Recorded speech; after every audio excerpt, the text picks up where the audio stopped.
লেবাননে ইসরায়েলি বিমান হামলায় হতাহত কয়েকজন, তীব্র নিন্দা প্রেসিডেন্টের। গাজায় ধ্বংসস্তূপের নিচে এখনও চাপা 10,000-এর বেশি ফিলিস্তিনি, দাবি জাতীয় কমিটির। যুক্তরাষ্ট্রের অনুমোদনে ইরানে হামলা চালায় ইসরায়েল, স্বীকার করলেন ডোনাল্ড ট্রাম্প। নিষেধাজ্ঞা তুলে নিতে মরিয়া তেহরান, দাবি মার্কিন প্রেসিডেন্টের। তুরস্কে শান্তি আলোচনার মধ্যেই পাকিস্তান আফগানিস্তান সীমান্তে আবারও সংঘাত। দুই দেশের নিরাপত্তা বাহিনীর গোলাগুলিতে নিহত 5, আহত 6, পাল্টাপাল্টি অভিযোগ। যুক্তরাষ্ট্র শাটডাউনের ধাক্কা বিমান চলাচলে, 40টি বিমানবন্দরে ফ্লাইট কমানোর নির্দেশ ট্রাম্প প্রশাসনের। দিনে হাজারো ফ্লাইট বাতিলের শঙ্কা, উদ্বেগ যাত্রীদের। ইরানে হামলায় জড়িত থাকার কথা নিজ মুখে স্বীকার করলেন ডোনাল্ড ট্রাম্প। এই সত্য প্রকাশের পর ইরান যুক্তরাষ্ট্রের পরমাণু সমঝোতা ভেস্তে যাবার আশঙ্কা। শান্তি আলোচনার মধ্যে যুদ্ধবিরতি ভেঙে পাকিস্তান আফগান সীমান্তে ফের গোলাগুলি, হতাহত প্রায় অর্ধশতাধিক। বিশ্বের প্রথম ট্রিলিয়নার হচ্ছেন ইলন মাস্ক, গড়ে তুলবেন এআই এবং চালকবিহীন রোবোটিক্সি সাম্রাজ্য। আবারও লেবাননে হামলা জোরদার করেছে দখলদার ইসরায়েলি বাহিনী। বৃহস্পতিবারের হামলায় নিহত হয়েছেন একজন, আহত অন্তত 9 জন। হিজবুল্লাহকে টার্গেট করেই আক্রমণ চালানো হয় বলে জানিয়েছে তেল আবিব। ইসরায়েলের বিমান হামলার তীব্র নিন্দা জানিয়েছেন লেবাননের প্রেসিডেন্ট। এদিকে গাজার ধ্বংসস্তূপের নিচে এখনো 10,000-এর বেশি ফিলিস্তিনি চাপা পড়ে আছে বলে দাবি করেছে সংশ্লিষ্টরা। একটি শহরে বোমা হামলা চালিয়েছে দখলদার বাহিনী, এতে বেশ কয়েকজন হতাহত হন। হামলার দায় স্বীকার করে তেল আবিব জানায়, সশস্ত্র গোষ্ঠী হিজবুল্লাহ ওই এলাকায় আবারও সামরিক শক্তি গড়ে তোলার চেষ্টা করছে। ইসরায়েলের বিমান হামলার তীব্র সমালোচনা করেছেন লেবাননের প্রেসিডেন্ট জোসেফ আউন। তবে উত্তেজনা নিরসনে তেল আবিবের সঙ্গে আলোচনায় বসতে প্রস্তুত বলেও জানান তিনি। ইসরায়েলের আরবি মুখপাত্র জানান, হামলার আগে সাধারণ মানুষদের দূরে সরে যাওয়ার নির্দেশনা দেওয়া হয়। এদিকে গাজায় নিখোঁজ ফিলিস্তিনিদের উদ্ধারে গড়ে ওঠা জাতীয় কমিটি জানিয়েছে, যুদ্ধ বিধ্বস্ত উপত্যকা জুড়ে এখনও ধ্বংসস্তূপের নিচে 10,000-এরও বেশি মানুষ চাপা পড়ে আছেন। ইসরায়েলি অবরোধের কারণে প্রতিদিন গাজায় নামে মাত্র ত্রাণবাহী ট্রাক প্রবেশের সুযোগ পাচ্ছে, যেটা প্রয়োজনের তুলনায় অপ্রতুল বলছেন স্থানীয় মানবিক। এমন পরিস্থিতির মধ্যেই ইসরায়েলের কাছে আরও এক জিম্মির মরদেহ হস্তান্তর করেছে ফিলিস্তিনের স্বাধীনতাকামী সংগঠন হামাস। ফরেনসিক পরীক্ষার পর ইসরায়েলি পররাষ্ট্র মন্ত্রণালয় বিষয়টি নিশ্চিত করে। গাজায় এখনও 6 জন জিম্মির মরদেহ রয়েছে বলে জানা গেছে, যার মধ্যে 5 জন ইসরায়েলি এবং 1 জন থাই নাগরিক। ইরানের উপর ইসরায়েলি হামলার নির্দেশ নিজেই দিয়েছিলেন মার্কিন প্রেসিডেন্ট ডোনাল্ড ট্রাম্প। এমন বিস্ফোরক স্বীকারোক্তি দিয়েছেন তিনি। হোয়াইট হাউসে এক সংবাদ সম্মেলনে ট্রাম্প বলেন, ইসরায়েল প্রথমে আক্রমণ করেছিল এবং তিনি ছিলেন সেই হামলার দায়িত্বে। যুক্তরাষ্ট্র এতদিন দাবি করে আসছিল ইসরায়েল এককভাবে আক্রমণ চালিয়েছে। ট্রাম্পের মুখে স্বীকারোক্তির পর ইরান যুক্তরাষ্ট্রের সমঝোতা প্রায় অসম্ভব বলে মনে করছেন বিশ্লেষকরা। হাফিজুল ইসলামের ডেস্ক রিপোর্টে থাকছে বিস্তারিত। চলতি বছরের জুন মাসে ইরানের উপর চালানো ইসরায়েলি হামলায় সরাসরি জড়িত ছিলেন মার্কিন প্রেসিডেন্ট ডোনাল্ড ট্রাম্প। এমনকি তিনিই ছিলেন পুরো অভিযানের দায়িত্বে। এর আগে যুক্তরাষ্ট্র বারবার বলে আসছিল ইসরায়েল এককভাবে আক্রমণ চালিয়েছে, কিন্তু নিজের বলা পুরনো মিথ্যাকে খণ্ডন করে সম্প্রতি হামলার দায় স্বীকার করলেন ডোনাল্ড ট্রাম্প। বিশ্ব গণমাধ্যমে প্রকাশিত ট্রাম্পের স্বীকারোক্তি আন্তর্জাতিক রাজনীতিতে সৃষ্টি করেছে নতুন উত্তেজনা। প্রশ্ন উঠেছে, মধ্যপ্রাচ্যে ইরান ইসরায়েলের মধ্যে পূর্ণমাত্রার যুদ্ধ উস্কে দিয়ে কি ফায়দা হাসিল করতে চেয়েছিল আমেরিকা? আঞ্চলিক রাজনীতিতে মার্কিন প্রভাব বৃদ্ধির পদক্ষেপ হিসেবেই কি এমন পায়তারা করেছিলেন ট্রাম্প? গত 6 নভেম্বর হোয়াইট হাউসে এক সাংবাদিক সম্মেলনে রিপাবলিকানদের সিনেটে ভোটের নিয়ম পরিবর্তনের আহ্বান জানাতে গিয়ে ট্রাম্প হঠাৎ টেনে আনেন ইরান ইসরায়েল যুদ্ধ প্রসঙ্গ। তখনই তিনি দিয়েছেন এমন বিস্ফোরক স্বীকারোক্তি। আমি পুরোপুরি এই হামলার দায়িত্বে ছিলাম। দিনটি ইসরায়েলের জন্য একটি অসাধারণ দিন ছিল, কারণ আগের সবগুলোর চেয়ে বেশি ক্ষতি করেছিল ওই আক্রমণ। গত 13ই জুন বিনা উস্কানিতে ইরানে বিধ্বংসী হামলা চালায় ইসরায়েল। তেল আবিবের পক্ষে ইরানের 3টি প্রধান পারমাণবিক স্থাপনায় বিমান হামলা চালায় যুক্তরাষ্ট্র। তবে যুদ্ধের প্রথম দিনগুলোই ওয়াশিংটন বলেছিল ইসরায়েল নিজস্ব সিদ্ধান্তে হামলা চালিয়েছে। একই সাথে ওই অঞ্চলে অবস্থানরত মার্কিন সেনা ও স্বার্থের উপর প্রতিশোধমূলক হামলা না চালাতে তখন তেহরানকে সতর্কও করেছিল আমেরিকা। মার্কিন পররাষ্ট্রমন্ত্রী মার্কো রুবিও ও অন্যান্য শীর্ষ কর্মকর্তারা জানিয়েছিলেন ইসরায়েলি হামলার সঙ্গে যুক্তরাষ্ট্র জড়িত না। তবে ট্রাম্প শেষ পর্যন্ত ফাঁস করে দিলেন যুদ্ধের গোড়াতেই ইসরায়েলের পাশে ছিল আমেরিকা। বছরের পর বছর ধরে আন্তর্জাতিক নিষেধাজ্ঞার কবলে রয়েছে ইরান।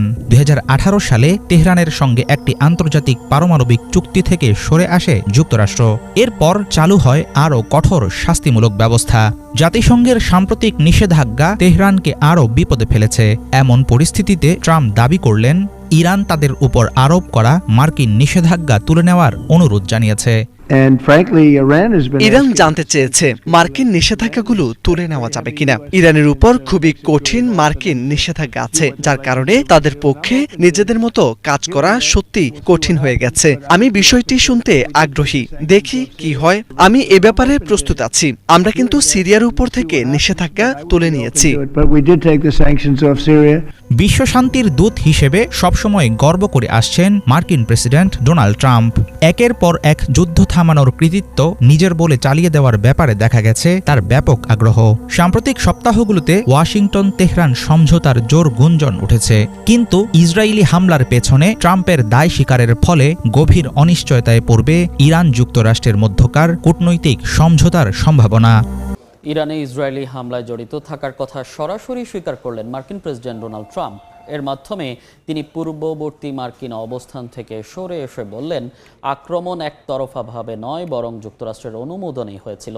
তিনি আরও দাবি করেন, ইরান মার্কিন নিষেধাজ্ঞা তুলে নেয়ার জন্য মরিয়া হয়ে গেছে। দুই দেশের মধ্যে আলোচনার দ্বার এখনও খোলা আছে বলেও জানান মার্কিন প্রেসিডেন্ট।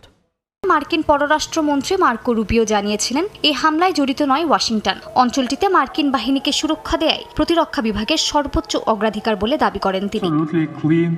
তবে এবার সেই বক্তব্যের সম্পূর্ণ বিপরীতমুখী অবস্থান নিয়েছেন মার্কিন প্রেসিডেন্ট ডোনাল্ড ট্রাম্প। হোয়াইট হাউসে বৃহস্পতিবার এক সংবাদ সম্মেলনে ইরানে ইসরায়েলি হামলায় জড়িত থাকার কথা স্বীকার করেছেন তিনি। আগের অবস্থান থেকে সরে ইসরায়েলি হামলায় মার্কিন অনুমোদনের বিষয়টি নিয়ে জনসম্মুখে কথা বলেন ট্রাম্প। মার্কিন প্রেসিডেন্ট আরও বলেন, নিষেধাজ্ঞা তুলে নিতে মরিয়া হয়ে গেছে ইরান। তার ভাষায়, তেহরানের ওপর নিষেধাজ্ঞার কারণেই খামেনি প্রশাসনের জন্য রাষ্ট্রীয় কাজ সম্পন্ন করা কঠিন হয়ে গেছে। তবে ট্রাম্প আশ্বাস দিয়ে বলেন, তিনি ইরানের পক্ষের কথাও শুনতে আগ্রহী। আমরা বর্তমানে এমন এক দেশের সঙ্গে আলোচনা করছি যারা ইরানে বিনিয়োগ বা অংশীদার হতে চেয়েছিল, কিন্তু সে সময় পারছিল না ইরানের অবস্থানের কারণে, যখন ইরানের পারমাণবিক অস্ত্রের সম্ভাবনা ছিল, যা এখন আর নেই। বিশ্লেষকরা বলছেন, ট্রাম্প একদিকে যুদ্ধ বন্ধ করে শান্তি প্রতিষ্ঠার বার্তা দিতে চান, অন্যদিকে ইরান ইস্যুতে সরাসরি হামলার কথা স্বীকার করে তার দ্বিমুখী স্বভাব প্রকাশ করেছেন।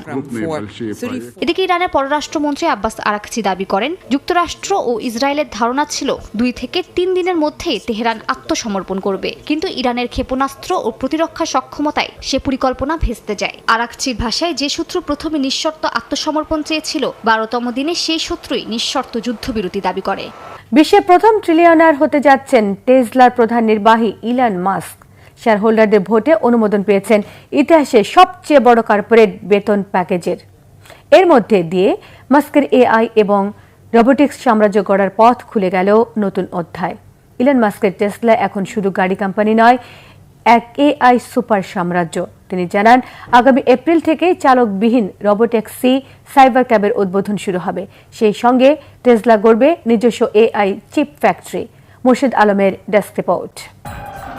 বিশ্বের সবচেয়ে ধনী ব্যক্তি ইলন মাস্ক পেলেন ইতিহাসের সবচেয়ে বড় কর্পোরেট বেতন প্যাকেজের অনুমোদন। প্যাকেজ অনুযায়ী আগামী 1 দশকে তিনি সর্বোচ্চ $1 ট্রিলিয়ন মূল্যের টেসলার শেয়ার পেতে পারেন। তবে কর ও অন্যান্য কর্তনের পর প্রকৃত মূল্য দাঁড়াবে প্রায় $878 বিলিয়ন। বার্তা সংস্থা রয়টার্সের খবরে বলা হয়েছে, 6 নভেম্বর টেক্সাসের অস্টিনে টেসলার কারখানায় অনুষ্ঠিত বার্ষিক সাধারণ সভার মঞ্চে ওঠেন ইলন মাস্ক। এরপরে তার পাশে নাচতে থাকে টেসলার হিউম্যানয়েড রোবট। এরপর শেয়ারহোল্ডাররা অনুমোদন দেন মাস্কের $1 ট্রিলিয়ন প্যাকেজে। বিশ্লেষকদের মতে এই ভোট শুধু বেতন নয়, এটি টেসলার ভবিষ্যতের দিক নির্ধারণ করেছে।